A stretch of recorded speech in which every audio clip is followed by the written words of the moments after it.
இந்த செறிவூட்டப்பட்ட யுரேனியத்தை என்ன பண்றது? ஒன்னும் ஈரானுக்குள்ளேயே ஒரு பாதுகாப்பான இடத்தில் மேலும் செறிவூட்டாமல் அதை அப்படியே வைக்க வேண்டும் சர்வதேச கண்காணிப்பில். இல்லை என்றால் இரண்டு நாட்டுக்கும் பொதுவான மூன்றாம் தரப்பு ஒரு நாட்டுக்கு இதை ஒப்படைச்சு பாதுகாக்கணும். மூன்றாம் தரப்பு நாடுனா இப்போதைய நிலையில் பாகிஸ்தானுக்கு மட்டும் தான் ஒப்படைக்க முடியும். அமெரிக்காவை பொறுத்தவரையில் காசா ஓர் அது இதில் தான் வந்து கத்தார் வந்து மீடியேட் பண்ணுவாங்க.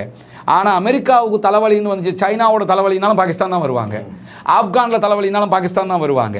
அதனால் எப்படியாவது அமெரிக்காவுக்காகவாவது ஈரானை சம்மதிக்க வைக்க வேண்டிய இடத்துல பாகிஸ்தானியர்கள் இருக்கிறாங்க.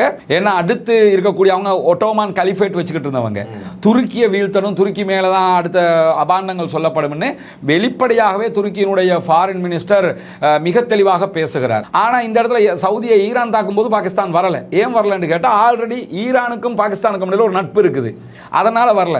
இதே சவுதிய ஈரான் இல்லாம வேற ஒரு நாடு தாக்கி இருந்தா பாகிஸ்தான் வந்திருப்பாங்க.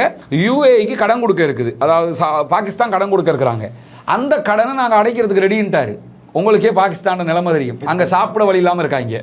ஏன் லெபனானை ஈரான் சேர்த்து கொண்டு இந்த பயணத்திலே பயணிக்கிறது? ஏன்னா அவங்க சப்போர்ட்டிவா வந்தாங்கல்ல. ஹிஸ்புல்லாக்கள் இந்த யுத்தத்துல ஈரானுக்கு சப்போர்ட்டிவா இஸ்ரேல் மேல அட்டாக் பண்றாங்கல்ல. அப்ப இப்ப நீங்க அவங்கள விட்டுட்டு போனீங்கன்னா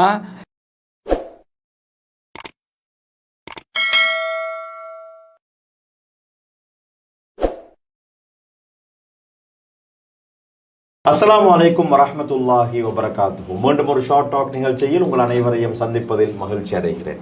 இன்னும் கூட அமெரிக்கா, இஸ்ரேல், ஈரான் போர் விவகாரம் குறித்து உங்களோடு பேசுவதற்கு நாங்கள் தயாராக இருக்கின்றோம். குறிப்பாக இந்த யுத்தம் இப்போது யுத்த நிறுத்தத்திலே இருக்கின்றது. கடந்த ஞாயிற்றுக்கிழமை யுத்த நிறுத்தம் சம்பந்தமாக, நிரந்தர யுத்த நிறுத்தம் சம்பந்தமான விரிவான ஒரு பேச்சுவார்த்தை நடைபெற்று தோல்வியிலே முடிவடைந்திருக்கின்றது.